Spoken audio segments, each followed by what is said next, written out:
अस्सलाम वालेकुम, मेरा नाम उमर है। आप मेरा यूट्यूब चैनल देख रहे हैं और सबसे पहले लाइक करें और सब्सक्राइब करें। अच्छा जनाब, तो वैगनर की जो फ्यूल एवरेज टेस्ट है, तो उसको सबसे पहले मैं बता दूं कि to make things simple and short, अब से 2 रोज़ पहले मैंने एक पंप से जाके, पीएसओ के पंप से जाके, जहाँ से मैं रेगुलर डलवाता हूँ, वहाँ से जाके मैंने इसको टॉपअप कराया। टॉपअप कराया भी, जब आप दो तरीके से टॉपअप कराते हैं। एक तरीका ये होता है कि वो जब ऑटो पे बंद हो जाता है। दूसरा तरीका ये होता है कि आप उसको कहते हैं यार ऊपर तो भरना, यानी जब वो पाइप में पेट्रोल नज़र आना शुरू हो जाए ना, तो उस लेवल तक आप भरें। तो वो मैंने टैंक फुल कराया। उसके बाद ये गाड़ी मैंने अपने फैमिली के हवाले कर दी। तो उन्होंने फिर इसको दो लोगों ने, रादर अभी पिछले 2 दिनों में 3 लोगों ने चलाई है, 3-4 दिन में। उसमें मैंने चलाई है, मेरी वाइफ ने चलाई है, मेरे बेटे ने चलाई है। सबका ड्राइविंग स्टाइल फ़र्क था। इंतहाई लोकल चली है। अच्छा, चूँकि अब गर्मी आ गई है तो वो एसी भी थोड़ा सा लो पे चलता है। और तकरीबन 101 किलोमीटर चल चुकी है। तो 100 किलोमीटर ये चल चुकी है। तो अभी मैं जाऊंगा, थोड़ी सी मैंने सौदा सलफ खरीदना है। उसके बाद मैंने बैंक जाना है। बैंक जाके फिर मैं पेट्रोल भराऊंगा और again same dispenser, same pump, उससे मैं कहूँगा यार ऊपर तक भरो। तो फिर हम कैलकुलेट कर लेंगे इसकी रियल एवरेज क्या आई है। अब वो जो एवरेज है, क्योंकि ये मैंने अपने जो ड्राइवर हजरात हैं जिन्होंने गाड़ी चलाई है, उनको मैंने नहीं बताया था कि I am running this test. तो इस वजह से उन्होंने अपने तरीके से चलाई। तो मतलब ये कि होता है ना कि बंदे के जहन में होता है कि यार ये एवरेज इसकी ज़रा बेहतर आए या वट एवर। तो उनको मैंने नहीं बताया था, तो उन्होंने नॉर्मल अपने तरीके से चलाई, start stop what ever, AC चलाया, तेज़ चलाई, कम चलाई। अच्छा, एक तो ये है। दूसरा, एक मैं आपको बात बताता जाऊँ कि मैंने कुछ अर्सा पहले एक वीडियो बनाई थी, how to increase the fuel average of your car. तो उसका लिंक मैं नीचे डाल रहा हूँ। उस वक्त गालिबन पेट्रोल जो था वो 210 पे था, if I am not wrong. तो अब तो खैर कहानी चेंज हो गई, तो बहुत महंगा हो गया। तो वो वीडियो आप ज़रूर देखें, उसका लिंक मैं नीचे डाल रहा हूँ, ठीक है। तो उस डिटेल में हम नहीं जाते, वो रेपिटेशन हो जाएगी और बिला वजह में वक्त का ज़या है। अच्छा, ये जो एजीएस है वैगनार, अब ये गाड़ी जो है, इसका भी थोड़ा सा बता दूं आपको। ये गाड़ी मैंने 8-9 हज़ार किलोमीटर पे चली भी, जस्ट लाइक ब्रांड न्यू खरीदी थी। इसमें टायर वायर डले हुए थे। अगेन इस गाड़ी का रिव्यू और इस गाड़ी का 16,000 घंटे के बाद का रिव्यू जो है ना, 16,000 सॉरी किलोमीटर्स के बाद, वो भी मैंने वीडियो बनाई थी। उसका लिंक भी नीचे गिवन है, वो आप ज़रूर देखें। तो अगेन उस डिटेल में नहीं जाते, इतनी ज़्यादा डिटेल में। अब ये गाड़ी चल गई है तकरीबन को 21,000 किलोमीटर्स। 21,000 किलोमीटर्स तक इसमें एज सच कोई प्रॉब्लम नहीं आया। मुझे ब्रेक थोड़ी सी इसकी इनफेक्टिव लग रही थी या थोड़ी सही नहीं लग रही थी। तो अपेरेंटली वो ब्रेक सर्विस की ज़रूरत थी, तो मैंने जाके सर्विस कराई। तो मैंने मैकेनिक ने बताया, मैंने खुद भी देखा। अभी ब्रेक शूज़ जो हैं वो थोड़े रहते थे, तो उन्होंने कहा कि जी ये आप तकरीबन 5-7 हज़ार किलोमीटर और चला लें, तो उसके बाद इसके ब्रेक शूज़ जो हैं वो चेंज होंगे। ऑयल फिल्टर 5,000 रुपये कराता हूँ मैं। तो talking about fuel average, coming to the subject, तो उसमें ये है यार कि ये जो गाड़ी है ना, डिपेंडिंग ऑन अगेन कि कहाँ पे चला रहे हैं, कैसे चला रहे हैं, रिंग रोड पे चला रहे हैं, माल रोड पे चला रहे हैं, फिरोजपुर रोड पे चला रहे हैं, कनाल पे चला रहे हैं, मैं लाहौर की बात कर रहा हूँ, या बिल्कुल स्ट्रीट्स में चला रहे हैं और रश में चला रहे हैं, ट्रैफिक। तो दिस हैज़ गिवन मी कम से कम कोई 11-11.5 फुल गर्मी में एसी के साथ, और ज़्यादा से ज़्यादा इट हैज़ गिवन मी 16 पर लीटर ना। तो मगर एवरेज जो है वो क्या है, तो अभी बेसिकली जो पिछले 3-4 दिनों के अंदर जो ये गाड़ी चली है, ये बहुत ज़्यादा ट्रैफिक में नहीं चली, और ये रिंग रोड पे भी नहीं गई, और ये फिरोजपुर रोड और ये क्या कहते हैं उसको, नहर पे भी नहीं चली। ये लोकल ही चली है, डीएचए कंटोनमेंट के एरिया के अंदर चली है। तो इधर लाइट ट्रैफिक भी होती है, थोड़ी हैवी ट्रैफिक भी होती है। तो इसमें हम देखते हैं कि इसकी एवरेज क्या निकली। तो अभी मैं अपने सारे काम शाम करके उसके बाद पेट्रोल पंप पे जाता हूँ, तो फिर मैं डिस्पेंसर पे आपको दिखा दूंगा कितने लीटर डले। और कितने किलोमीटर ये गाड़ी चली, 101 अभी तक चली है। तो बाय द टाइम मैं वहाँ पेट्रोल पंप पहुँचूंगा तो ये तकरीबन हो जाएगी 106 107 शायद ना।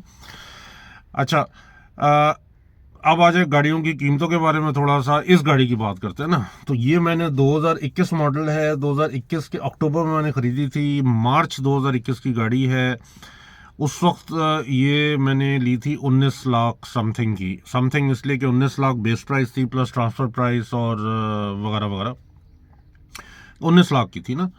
तो उस वक्त भी 19 लाख इस गाड़ी के देते हुए मुझे बहुत तकलीफ हो रही थी कि यार ये गाड़ी की वर्थ नहीं है 19 लाख की। और ये 2021 अक्टूबर की बात है ना, अभी हम 2023 में आ गए हैं, 2023 का फरवरी है, तो मतलब ये समझो पिछले साल की बात है। अब ये गाड़ी जो है अगर आप 0 मीटर लेते हैं, well तो अवेलेबल ही नहीं होगी मार्केट में, आपको ओन पे लेनी पड़ेगी अगर मिल गई तो। अगर चलें 0 मीटर लेते भी हैं और सुजुकी वाले दे भी देते हैं आपको, तो it is for, if I am not wrong, it is for 38 lakh rupees, 38 lakh की भाईजान ये गाड़ी है। तो समझ से बाहर है। तो इसके बारे में तो अब क्या कह सकते हैं यार। मोटरसाइकिलें जो हैं वो 3-4 लाख की बिक रही हैं। कमिंग टू एजीएस, देखें एजीएस जो है ना, 3-4 किस्म की ट्रांसमिशन होती हैं आपकी। डीसीटी है, आपकी सीवीटी है, आपकी सिंपल ऑटोमेटिक है और आपकी एजीएस है। ये 4 ट्रांसमिशन होती हैं। एजीएस में सबसे सस्ती है और इसके प्रोज भी हैं मगर कौन ज़्यादा हैं। कौन इस वजह से ज़्यादा है कि प्रोज इसके क्या हैं, प्रोज इसके ये हैं कि मैनुअल ट्रांसमिशन है और उसके ऊपर एक्चुएटर लगा हुआ है। दो car runs like a manual car, it performs like a manual car as far as fuel and efficiency concern. कौन इसके क्या है, यानी इसकी बुराई क्या है, अक्सर लोगों को इसकी समझ नहीं आती है क्योंकि ये जब गियर चेंज करती है तो सांस लेती है, मतलब झटका मारती है, सांस लेती है, just like a manual car, clutch दबाना और ये व्हाटएवर।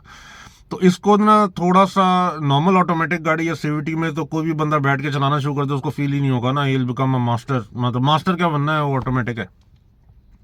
एजीएस के अंदर आपका लर्निंग कर्व होता है, थोड़ा सा आपको थोड़ा सा इसको सीखना पड़ता है। यानी ऐसा नहीं है कि चलेगी नहीं गाड़ी, मगर इसको ना थोड़ा सा इसके साथ आपको कस्टम होना पड़ता है। आपको यानी ओवरटेक करनी है तो आपने एक्सीलेटर कितना देना है, किस तरह करना है, आपने अगर स्पीड ब्रेकर पर स्लो हुई है तो गाड़ी को कैसे उठाना है।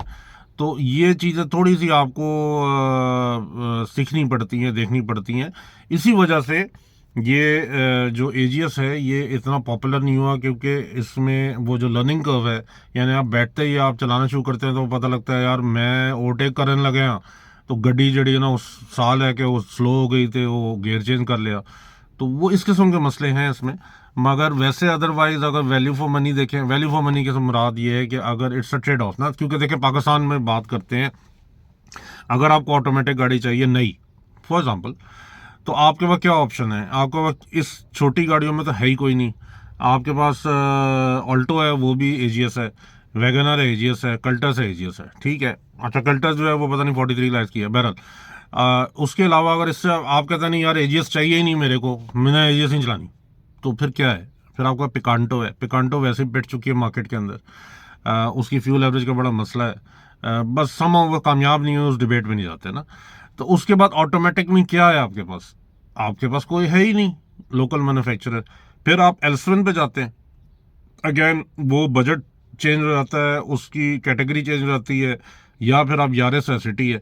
छोटी गाड़ियों में आपको पास यही है, ठीक है। इंपोर्टेड गाड़ियां जो हैं जापानी अब आ नहीं रही हैं, जो आ रही हैं वो भी 30-30 लाख 32-32 लाख की। अब तो खैर डॉलर की अब तो और महंगी होंगी ना, अब तो बिल्कुल ही भूल जाएं 660 सीसी गाड़ी को ना। अब 660 सीसी गाड़ी 40 लाख की तो कोई नहीं लेगा, वो भी चली हुई यूज्ड, तो उसको तो भूल जाएं। तो वो तो मैं पहले काफ़ी अरसे से अपनी वीडियोस में कह रहा हूँ कि इट्स उनका आखिर आ चुका है जापानी गाड़ियों का ना, they are gone their history. तो यही है। तो इसको हमें दुनिया में चलती है ये, इतनी गैर मकबूल भी नहीं है, प्रोज एंड कॉन्स है। तो ये सूरत हाल है भाई। तो अब ये है कि चलते हैं और आपसे पेट्रोल पंप पे मुलाकात होगी और वहाँ जाके देखेंगे कि भाई इसकी फ्यूल एवरेज क्या निकली इस दफ़ा।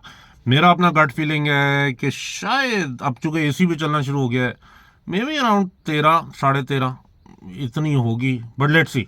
चलें मिलते हैं पेट्रोल पंप पे। जी पेट्रोल पंप पे आ गए हैं और मैंने उनको यही डिस्पेंसर था जिधर से पहले भरवाई थी और मैंने उनको बोला जी अब आप ऊपर तक फुल कर दें। ऊपर, हाँ अब ये ऊपर तक देखें 6.5 पे रुक गया था, अब ये ऊपर तक कर रहे हैं 7.3 7.4 और ये ऊपर तक जा रहा है। हिसाब किताब इसका 8।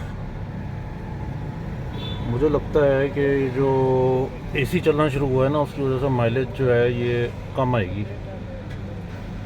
9 लीटर।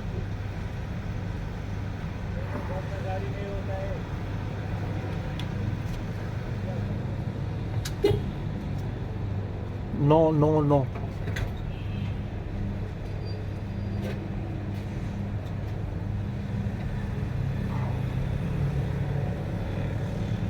ये जी 9 लीटर 9 लीटर अभी कैलकुलेट करते हैं। जी जनाब 109.4 और 9 लीटर जो है ना वो पेट्रोल डला है। मेरा ख्याल था ये तकरीबन 13 होगा मगर 12.2 तकरीबन जो है ना वो एवरेज आई है। और मेरे ख्याल में जो मेन इफेक्ट है वो है कि एक्सट्रीम लोकल चली है, दूसरा है कि एसी ऑन हो गया। तो पिछली दफ़ा यही एक्सरसाइज मैंने रन की थी हफ्ता 2 हफ्ता पहले, तो उस वक्त इट गेव मी अराउंड 14.5 ना। तो कुछ ये चलाने के ऊपर और ये जो एसी है इसकी वजह से अब ये आ गई है 12 पे और 11,000 किलोमीटर में गाड़ी चला चुका हूँ ना, तो इसकी एवरेज एसी के साथ इंतहाई लोकल पे 11, 12, 10, 10.5, 11, 12 इसमें है। अगर आप इसको अच्छे रूट पे लेके जाएं तो ये 14 और विदाउट एसी ये 16, 16.5 तक देती है। तो उम्मीद है आपको वीडियो पसंद आई होगी। इंतहाई फैक्चुअल फैक्ट्स के ऊपर है, ख़ुद एक्सपेरिमेंट किया है। ये तो मैंने वीडियो के लिए कर लिया ना, मगर ये कि ये तो मैं रूटीन में इसको चेक करता रहता हूँ गाड़ी की परफॉर्मेंस को। तो मैंने कहा आपसे थोड़ा शेयर भी कर लें, क्योंकि ज़ाहिर है अब बजट कार्स के अंदर अगर आप यूज्ड वैगनर एजीएस भी लेने जाते हैं, वैगनर लेने जाते हैं तो आपको पता होना चाहिए। वैसे एक पॉइंट मैं आपको बता दूँ कि वैगनर का इंजन जो है और जो कल्टस का इंजन है वो बिल्कुल सेम है, मगर however due to some odd reason Cultus की एवरेज बेहतर है। उसकी मेन वजह ये है कि कल्टस जो है ना वेट के अंदर हैरानी होगी आपको, मगर वज़न के अंदर को 200, 250, 300 किलो इससे हल्की है और शायद एरोडायनेमिक्स का भी फ़र्क है। तो कल्टस की एवरेज इससे बेहतर है। चले अपना ख्याल रखिएगा, लाइक और सब्सक्राइब ज़रूर करें और अगर शेयर करें तो क्या ही बात है, वो तो जिसको कहते हैं ना कि फिर तो टॉपिंग हो जाएगी। चलिए अल्लाह हाफ़िज़।